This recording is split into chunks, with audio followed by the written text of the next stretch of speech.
తెలియజేసుకుంటూ కార్యక్రమాన్ని ప్రారంభిద్దాం. గురుగారు, వారాహి అమ్మవారి పూజా విధానం ఏమిటి? మొదటి రోజు వారాహి అమ్మవారిని ఏ రూపంలో కొలవాలంటారు? దీనికి సంబంధించి ఫలితం ఏంటి? మనము చూసుకున్నట్లయితే నవరాత్రులమ్మ ప్రధానంగా 4 నవరాత్రులు ఉంటాయి. 2 ప్రత్యక్ష నవరాత్రులు అంటే వసంత నవరాత్రులు ఒకటి, అలాగే శరణ్ నవరాత్రులు అంటే దుర్గా నవరాత్రులు. గుప్త నవరాత్రులని 2 ఉంటాయి. అవి వారాహి నవరాత్రులు ఆషాఢ మాసంలో వచ్చేటువంటిది, అలాగే శ్యామ నవరాత్రులు మాఘమాసంలో వచ్చేటువంటిది. కాబట్టి ఇంతటి విశేషమైనటువంటి గుప్త నవరాత్రులు అనగా ఏంటి? గుప్తముగా అంటే ఎవరికి తెలియకుండా మనం ఎవరికి వారు చేసుకునేటువంటిది. బాహాటంగా అంటే ప్రత్యక్షముగా 10 మందికి తెలిపే విధంగా చేసుకునేటువంటి నవరాత్రులు ఇంతకుముందు చెప్పుకున్నాం. అయితే ఈ వారాహి నవరాత్రులలో ప్రధానంగా మనకు దుర్గా నవరాత్రులలో ఉన్నటువంటి విధంగా 9 రూపాలు ఉన్నట్టుగానే ఈ యొక్క వారాహి నవరాత్రులలో కూడా 9 రూపాలు అనేటువంటివి అమ్మవారికి ఉన్నాయి. అయితే ఈ యొక్క 2025వ సంవత్సరంలో మనకు ఈ ఆషాఢ నవరాత్రులు జూన్ 26వ తారీఖు రోజున ప్రారంభమై 4వ తారీఖు రోజున ముగుస్తున్నాయి. శనివారంతో ముగుస్తున్నాయి. బుధవారంతో ప్రారంభమై గురువారంతో ప్రారంభమై శనివారంతో ముగుస్తున్నాయి. కాబట్టి ఎంతో విశేషమైనటువంటి నవరాత్రులుగా మనం చెప్పవచ్చు. ఈ అమ్మవారిని ఆరాధన చేయడం ద్వారా 9 రూపాలలో అమ్మవారిని ఆరాధన చేయడం ద్వారా తప్పకుండా శుభ ఫలితాలు కలుగుతాయి. ముఖ్యంగా లక్ష్మీ కటాక్షము సంప్రాప్తమవుతుంది. అలాగే కుటుంబంలో ధనధాన్యాది అభివృద్ధి అనేది అవుతుంది. శత్రు సమస్యలు ప్రధానంగా తొలగిపోతాయి. కోర్టు సమస్యలు ప్రధానంగా తొలగిపోతాయి. అన్నిటికంటే ముఖ్యంగా మనిషికి ధైర్యం అనేటువంటిది బాగా పెరుగుతుందమ్మా. కాబట్టి ఈ 9 రూపాలలో అమ్మవారిని కొలిచేటువంటిది ఈ సంబంధించినటువంటి 26వ తారీఖు రోజున మొదటి రూపము అమ్మవారిని ఉన్మత్త వారాహి రూపంలో మనం కొలుచుకుంటాము. ఈ ఉన్మత్త వారాహి రూపం అనేటువంటిది చూసుకున్నట్లయితే ఇది ప్రధానంగా స్త్రీ వరాహము అంటే వరాహములలో స్త్రీ రూపాన్ని సంతరించుకున్నటువంటిది చెప్పవచ్చు. ఈ అమ్మవారు ఎలా ఉంటుందట? 8 భుజాలు కలిగి ఉంటుందట. ఆ 8 భుజాలలో ప్రతి చేతిలో ఒక దంతము మరియు కమలం, ఇలా అంటే ఇటువైపు 8 భుజాలు, ఇటువైపు 8 భుజాలు. ప్రతి చేతిలో ఒక దంతము పట్టుకొని ఉంటుంది, అలాగే కమలం కూడా పట్టుకొని ఉంటుంది. ఈ అమ్మవారి యొక్క వాహనం ఏమిటంటే, ఈ అమ్మవారు ఉన్మత్త వారాహి అమ్మవారు గేదె వాహనము మనం చెప్పుకోవచ్చు. తర్వాత ఈ అమ్మవారికి ఉన్నటువంటి గొప్ప ప్రాముఖ్యత ఏంటంటే, ఎన్ని కష్టాలు వచ్చినా మనతో పాటే ఉంటుంది, మనల్ని రక్షిస్తూ ఉంటుంది. ఈ అమ్మవారు చాలా విశేషమైనటువంటిది. ఈ ఉన్మత్త వారాహి అనేటువంటిది మనం చూసుకున్నట్లయితే భైరవ స్వరూపంలో ఉన్మత్త భైరవ రూపం అనేటువంటిది ఉంటుంది, ఉన్మత్త భైరవీ రూపం ఉంటుంది. అలాగే వరాహ రూపంలో అనేటువంటిది ఉన్నప్పుడు చూసినట్లయితే ఈ వారాహి సంబంధించినటువంటిది ఉన్మత్త వారాహి అంటే ఏంటంటేనమ్మా, ఈ అమ్మవారు తాంత్రిక విధానంలో ఎక్కువగా కొలుస్తారు, వామాచారంలో ఎక్కువగా కొలుస్తారు. ముఖ్యంగా ఉగ్రదేవత. వారాహి అంటేనే ఉగ్రదేవత. అందున ఈ ఉన్మత్త వారాహి మహోగ్రదేవత. కాబట్టి ఈ అమ్మవారిని ప్రధానంగా ఈ హోమాది కార్యక్రమాలు ప్రతిరోజు కూడాను పూజా విధానంగా చేసుకునేటట్టయితే ఈ అమ్మవారి యొక్క హోమం ద్వారా ఆటంకాలు ఆపదల నుంచి మనల్ని రక్షిస్తుంది. ప్రధానంగా జీవితంలో స్థిరత్వము, శాంతి మరియు ధైర్యం కలుగుతుంది. అంటే ఏ చోటైనా కానీ మా అబ్బాయి కంటే ఒక స్థిరత్వం లేదండి, మా అమ్మాయికి ఒక స్థిరత్వం లేదండి, ఇప్పుడు ఒక చోట మాట్లాడతాడు, ఇంకో తర్వాత ఇంకో మాట మాట్లాడతాడు, ఇప్పుడు ఒక చోట జాబ్ చేస్తాడు, ఇంకొక చోట జాబ్ చేస్తుంటారు. అటువంటి వాళ్ళకి స్థిరమైన ఉద్యోగం లభిస్తుంది. ఉదాహరణకు చెప్పాలంటే కాంట్రాక్ట్ ఉద్యోగంలో ఉన్నటువంటి వాళ్ళు పర్మనెంట్ కోసం ప్రయత్నం చేస్తుంటారు కదమ్మా. అటువంటి వాళ్ళకి ఈ అమ్మవారిని ఆరాధన చేయడం ద్వారా పర్మనెంట్గా స్థిరత్వం అనేటువంటిది కలుగుతుంది. అలాగే ధైర్యం ఉంటుంది, శత్రు నివారణ కలుగుతుంది. ఈ అమ్మవారికి సంబంధించినటువంటిది ప్రధానంగా మనం చెప్పవచ్చు.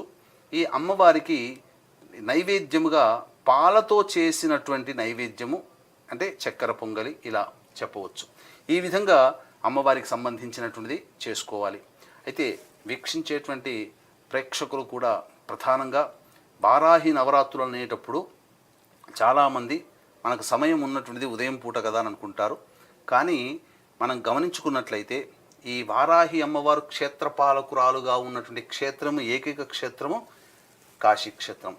సూర్యాస్తమయం తరువాత, నిషీధి సమయంలో అయినా చీకటి పడ్డ తర్వాత ఈ అమ్మవారు కాశీనగరం అంతా సంచరించి సూర్యోదయం కంటే మళ్ళీ చేరుకొని మళ్ళీ పగలంతా నిద్రపోతుంది.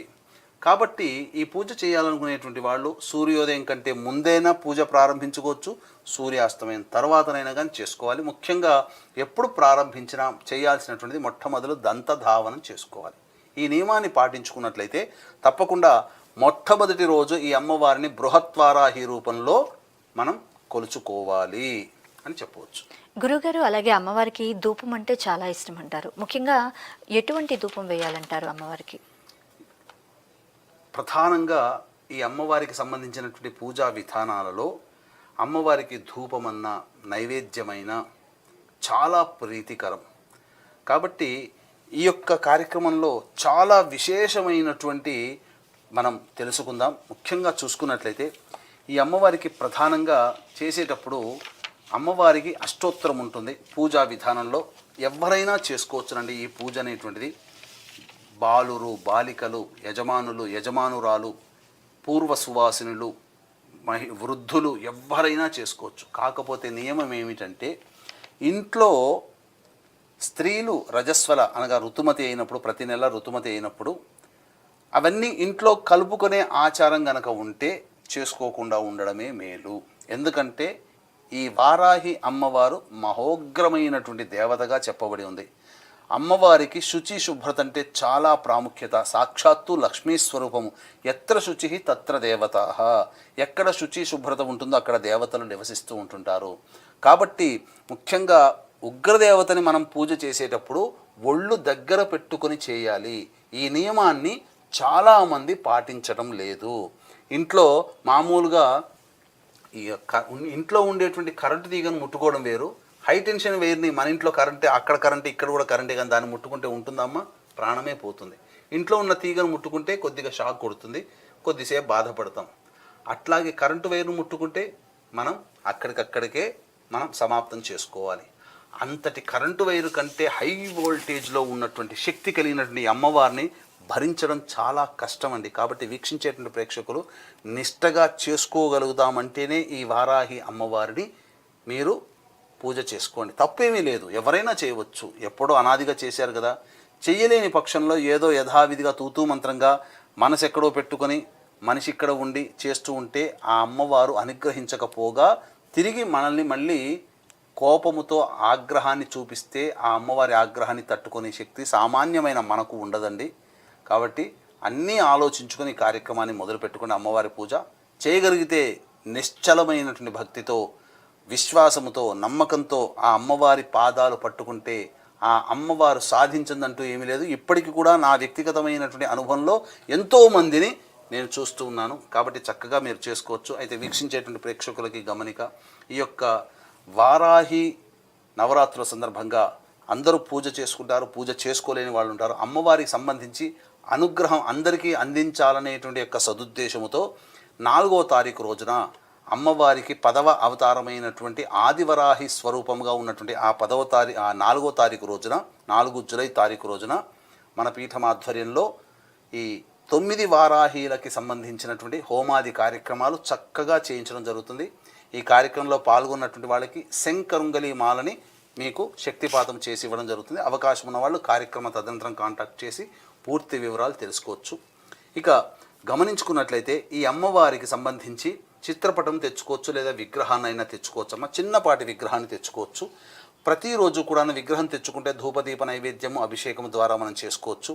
అయితే చిత్రపటం తెచ్చుకునేటప్పుడు అమ్మవారికి సంబంధించినటువంటి ఈ యొక్క చిత్రపటములో ఈ సంబంధించినటువంటి నెలవంక ఉంది అని అంటే ఆ అమ్మవారు స్వప్నవారాహి. కాబట్టి నెలవంక లేని చిత్రపటం తెచ్చుకుంటే వారాహి అమ్మవారి స్వరూపముగా సంపూర్ణంగా ఆదివరాహి రూపంలో ఏ విధంగా ఉంటుందో నెలవంక లేని చిత్రపటం కలిగినటువంటి అమ్మవారి ముఖార విందాన్ని తెచ్చుకోండి.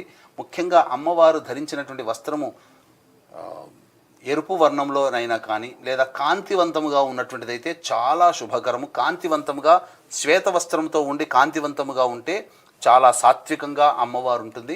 లేని పక్షంలో ఎరుపు వర్ణము కానీ లేకపోతే ఆకుపచ్చ వర్ణముతో ఉన్నటువంటి చిత్రపటాన్ని తెచ్చుకొని ముందుగా పెట్టుకొని కలశం పెట్టుకునే ఆరాధన అవకాశము ఆ ఆలోచన మరియు కలశం పెట్టుకునే సాంప్రదాయం కనుక ఉంటే కలశాన్ని పెట్టుకోవచ్చు. పెట్టుకున్న తదనంతరం చక్కగా ఆ కలశం 9 రోజుల పాటు ఉండాలి. అఖండ దీపం పెట్టుకునేటట్టయితే అఖండ దీపారాధన అనేటువంటిది చేసుకోవాలి. ఆ చిత్రపటానికి అమ్మవారికి సంబంధించి ముఖ్యంగా ప్రధానంగా మధ్యలో లలిత అమ్మవారి కానీ లేదా శ్రీచక్రాన్ని ప్రతిష్ఠించుకొని అమ్మవారికి కుడివైపున ఈ యొక్క దండనాయకిగా ఉండేటువంటి వారాహి అమ్మవారిని మరియు మంత్రిగా ఎడంవైపున ఉండేటువంటి రాజశ్యామల అమ్మవారి చిత్రపటాన్ని పెట్టుకుంటే చాలా విశేషం. ఈ 3 పటాలు పెట్టుకోవాలి. అమ్మవారికి ప్రతిరోజు పూజ అలంకరణ అనేటువంటి ప్రధానంగా చేసుకోవాలి. ఈ అలంకరణ చేసుకున్న తర్వాత దీపారాధన విషయంలో అమ్మవారికి దీపారాధనగా ప్రత్యేకముగా కంద దీపారాధన అని అంటారు. అంటే కందగడ్డని మనము ముఖ్యంగా మధ్యలో భాగం తొలిచివేస్తే ఒక లొంతలాగా ఉంటుంది. అందులో ప్రతిరోజు కూడాను దీపారాధన చేసుకోవాలి. దీపారాధనకి విశేషమైనటువంటిది ఒరిజినల్గా దొరకగలిగితే విప్ప నూనె తీసుకొని వచ్చి ఆ కందగడ్డలో విప్ప నూనె వేసి దీపారాధన చేస్తే అమ్మవారికి చాలా ఇష్టపాత్రులవుతారు. ప్రతిరోజు కంద దీపారాధన చేసుకోవచ్చు. ఏ రోజు కంద దీపారాధన చేసిన తర్వాత మళ్ళీ మరుసటి రోజుకి దాన్ని మీరు నైవేద్యంగా తీసుకోవచ్చు. ఆ కందగడ్డని తురుముకొని తదనంతరం లేకపోతే 9 రోజులు ఆ కంద దీపారాధన ఆ విధంగా చేసుకోవచ్చు. కానీ విప్ప నూనె దొరకని పక్షంలో శుద్ధమైనటువంటి ఆవు నేతితో దీపారాధన చెయ్యాలి. ఇక ప్రతిరోజు కూడాను అమ్మవారికి అష్టోత్తర విధానంగా పూజ చేసి లలితా సహస్రనామ పారాయణం ఖచ్చితంగా చేయాలమ్మా.